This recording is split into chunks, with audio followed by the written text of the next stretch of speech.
Salut à tous, aujourd'hui grâce à RVR Series Modism et à LB Painting, on a ici le projet Charcot. Charcot est une Porsche GT3 RSR sur base de châssis Serpent Cobra 811 LWB, donc Long Wheelbase, c'est-à-dire anthrax long, 360 à 370 mm. Là on a rallongé vraiment au max, on a mis toutes les cales ici devant l'essieu, enfin devant le porte-fusée pour reculer.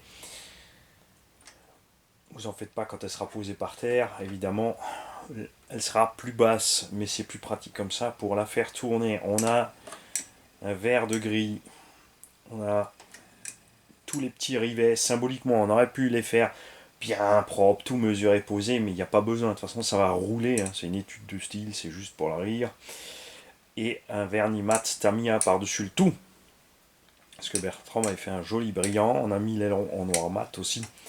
Ça bien avec, on pourrait encore passer du mat sur les jantes, mais on va peut-être pas trop pousser le bouchon. Ceci a été fait en hommage à un pick-up F-150 que j'ai vu peint comme ça, c'est juste génial.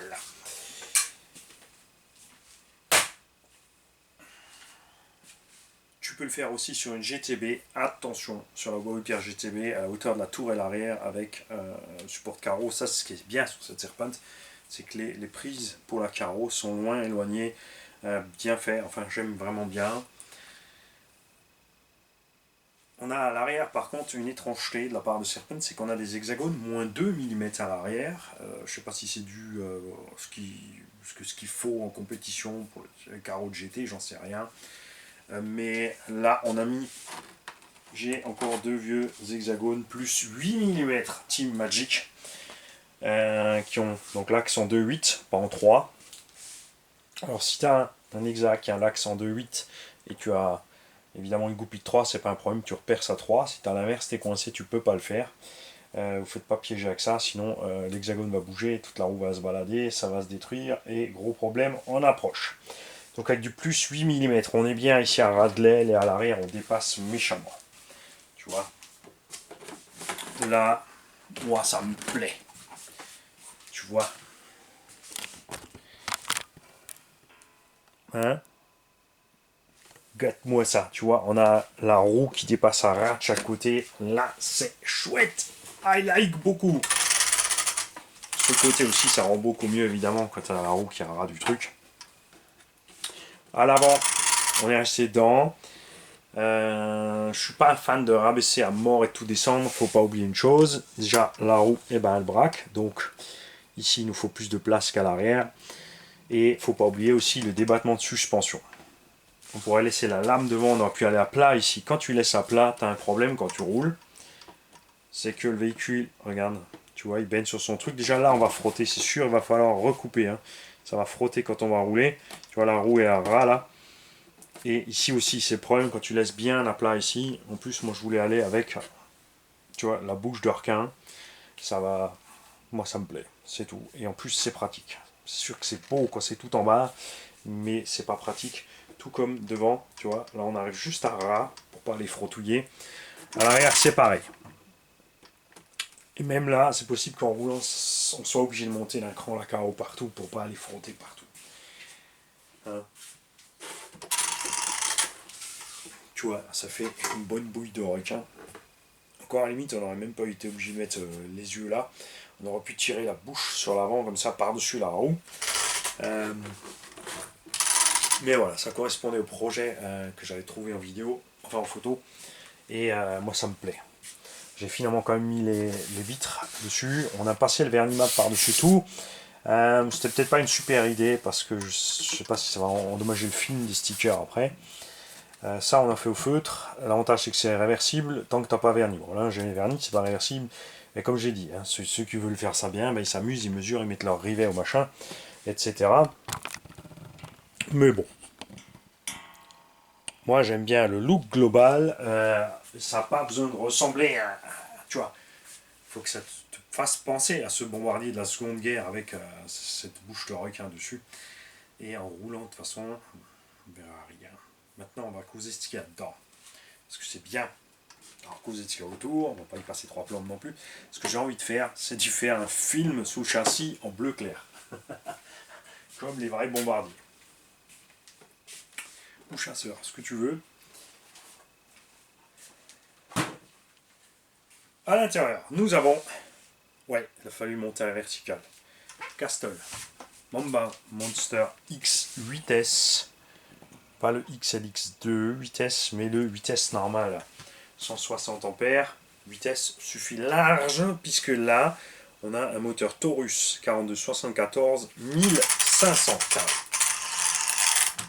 On a donc des pics d'ampères ridicules par rapport à ce qui se fait en GT8 en 4S, où il leur faut des varios en fait de 220 ampères. Ici, un vario de 80 ampères suffirait à faire fonctionner l'engin. On n'a pas besoin de beaucoup de S. J'adore ces varios Castle parce que leur système de refroidissement est génial. Il y a déjà un boîtier à lui et le système cryo machin qui marche à merveille. On a utilisé ce vario dans la FG8S avec le gros moteur. Ça passe.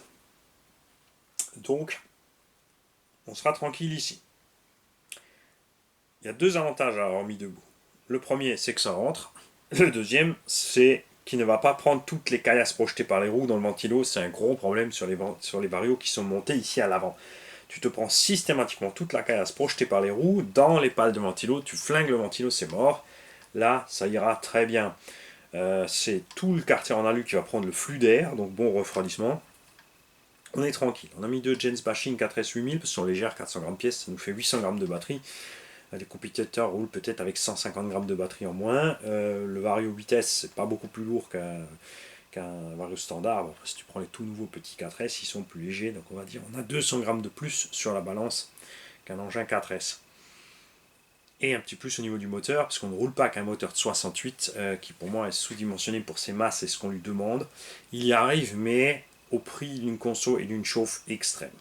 Là, on a un moteur de 74, on est tranquille, on a le timing pour l'instant 0, on a relié le capteur, on est au mode hybride ici, full sensor, pardon, pas hybride. Si tu prends un moteur Castle, évidemment, tu as le choix pour changer le turbo timing. Là tu l'as pas parce que c'est pas un moteur Castle avec la nouvelle puce à l'intérieur et tout le bordel. C'est pas grave. Les câbles on les a soudés à la verticale. Là qui me dit ah c'est pas comme ça que ça soude, faut mettre à plat. C'est pas parce que vous n'arrivez pas à le souder comme ça qu'il faut pas le faire. Évidemment c'est prévu à plat le problème.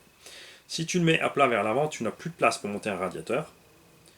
D'une. Si tu mets à l'arrière, les câbles, là comme c'est posé, ça aurait été moche, tu vois, de repartir en contre-boucle sur l'arrière. Là, on est tout dans le même sens. Et moi, je peux tranquille encore rajouter un radiateur. Pas forcément un ventilo, parce que comme dit, la petite bague avec le ventilo, ça sert que quand tu roules doucement, 20-30 km/h.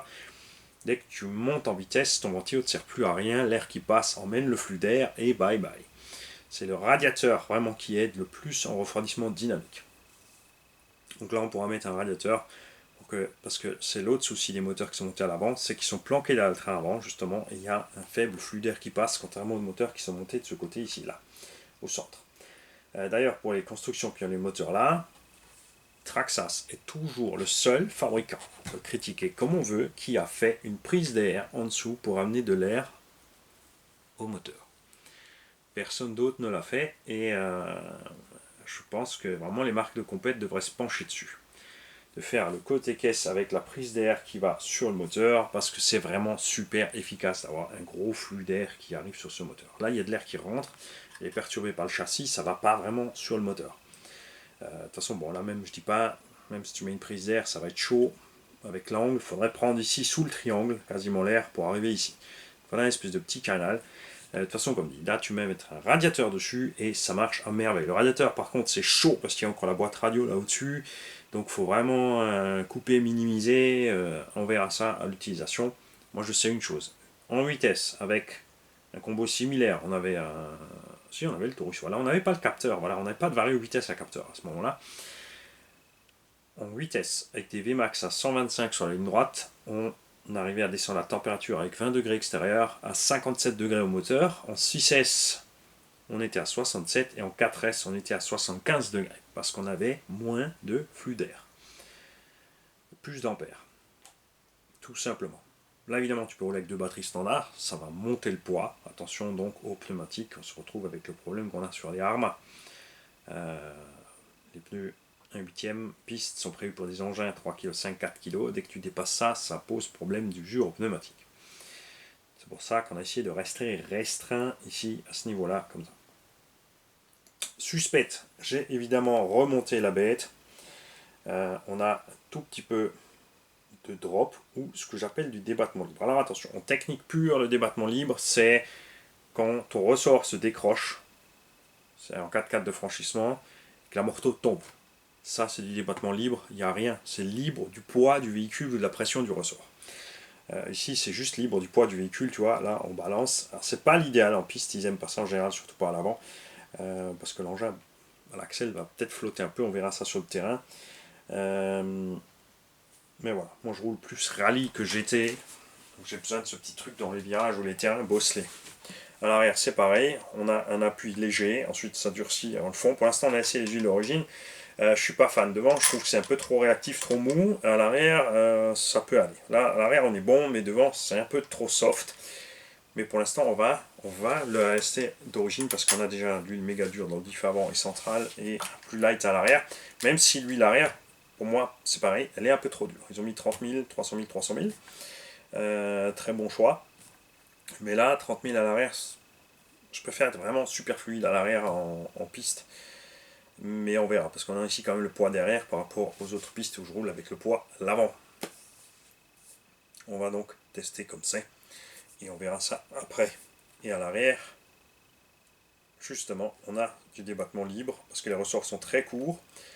Donc tu vois, on a le train qui décolle pas tout de suite. C'est comme ça, sur les chocs, sur les vagues, ce qu'il n'y a pas sur circuit pur GT piste évidemment. On va pas perdre tout de suite l'adhérence du train arrière. Tout simplement. Comme le véhicule est quand même relativement dur, il est bien retenu au virage, il ne va pas, tu vois, lever la patte rapidement, il va rester au sol. C'est comme ça que je roulais l'autre. Il n'y a pas de raison que je ne sois pas content avec celle-là. Les problèmes de BTR, tout ça donc a été résolu. C'est tout monté avec de la résine, ça tient à mort, d'origine sortie de la boîte. Et maintenant, alors ça c'est un projet que j'ai fait pour le faire. J'avais envie de faire ça. Je l'ai fait. Je l'ai pas fait pour rouler. Il a fait un véhicule d'étagère. Non, à la base, je me suis dit, je fais le projet et après, si quelqu'un le veut, eh ben, il me contacte pour l'avoir. De l'autre côté, maintenant que c'est fait, j'ai envie de rouler. Alors, les hexagones derrière, c'est pas définitif, comme dit, c'est de la récup. Parce que je savais pas exactement quelle largeur je voulais prendre.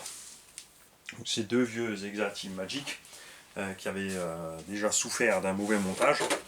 C'est pas à moi. Je l'ai reçu avec des pièces. Du coup, sur un des deux, on a repercé à côté, parce que les trous, pour pas être la goupille, étaient ovales. On a repercé pour passer au bon endroit. Donc je recommanderais les bons, ou la personne qui achètera le véhicule pourrait faire la même. Après, ça roule, ça fonctionne. De l'extérieur, on voit rien. C'est juste quand tu démontes derrière, on voit que c'est pas du neuf, c'est moche. Mais c'est fonctionnel, c'est tout ce qui compte. Ce que j'apprécie énormément aussi sur cette Serpent par rapport à la Wao, alors là-haut, un châssis de très bonne qualité, mais là on est quand même en 70-75, T6, les tourelles aussi. Et la qualité de la transmission, des éléments de transmission qui sont un cran au-dessus. On a à peu près 100 € de différence entre la Porsche et la Wao. Sur Wao, tu as des pneus qui servent juste pour être posés. Là-dessus, j'ai pas encore testé, mais on m'a dit globalement, les gens me donnaient le même retour. Ils sont trop soft, ils sont bien quand il fait froid. Au-delà de 15 degrés, c'est le massacre. Alors on espère que on va avoir ces roues avec différentes duretés. C'est vraiment important pour le pilote de loisir d'avoir ça en soft, medium et hard. Ça serait vraiment top. Parce que tu vois, maintenant, franchement, là les gars en GT8, ils sont obligés de rouler ces carrosseries-là avec des petits trous GRP, SP, PMT de 98 mm. Je ne sais même pas si j'en ai là. Et c'est moche, je suis désolé, mais tu vois, c'est dommage pour la caisse d'avoir des mini-roues. Évidemment, quand tu roules que avec des mini-roues, tu peux tricher sur la découpe. Moi, j'ai des grandes roues, donc j'ai dû mettre les grosses découpes. Quand je vais mettre les mini-roues, ça va faire un peu bizarre, c'est sûr. Avantage avec les élargisseurs, t'as pas de problème de jante qui va frotter le moyeu, parce que quand tu mets les roues de 98, tu vas frotter moyeu. Donc gaffe, il faut mettre au moins des élargis. Enfin là on est en -2, donc il faut mettre des hexagones de +2, déjà minimum, pour pas aller frotter derrière. Et encore, bon là avec le +8, on est vraiment méga tranquille. Enfin je dis 8, je crois que c'est même du 12. Je crois que c'est du +12 que j'ai mis. Ouais, c'est pas du 8, c'est du +12. Voilà, et là ça pète et ça a une gueule d'enfer. À voir, sur l'autre j'avais pas élargi autant. Ce que ça va changer au niveau comportement, mais en tout cas voilà, c'est un engin à propulsion à la base. Hein, donc il faut quand même, tu vois, le tube il est large, il faut que les roues soient au bon endroit. Hein. C'est vrai que c'est pratique, quand les roues sont dedans, elles vont pas frotter. Mais là, ça a de la gueule quand même. Ça a de la gueule. Manu, il est content. Regarde-moi ça. Non. Mais je vais quand même aller la rouler. Ou pas. Dépêche-toi sur le mail. Voilà. En même temps, au moment où tu feras le mail, peut-être, ça sera déjà trop tard. De l'autre côté, il faut bien faire l'essai. On fera évidemment l'essai en conditions propres. Pas de stock car ni rien. Hein. On le racoule, c'est juste pour montrer que tout fonctionne et voir la différence de sensation. Puisque moi, j'avais la pré-série de cette machine qui avait, je le précise, par contre, une carreau plus solide. La carreau était plus balèze, plus épaisse, mieux faite. Et le support d'aileron aussi était mieux fini. Ça a toujours la même forme, mais là, on a une impression de... J'ai une espèce d'impression 3D pas super clean, alors que les premiers que j'avais, c'était vraiment nickel. Bon, c'est pas grand chose, hein, tu roules, ça changerait. C'est pour dire qu'il y a quelques modifs. Il y a des modifs sur les huiles. Et donc la barre. Ouais, c'est beau. Tu peux pas rouler, Mani. Si, il faut aller rouler. Non, tu peux pas rouler. Si, il faut aller rouler. Ouais, mais mets un coup de mat sur les jantes aussi. Non, ça va être moche, c'est dommage. J'ai envie de le faire, mais ça va, le mat sur les jantes, ça va vite partir, ça va être laisse et couillon. Salut.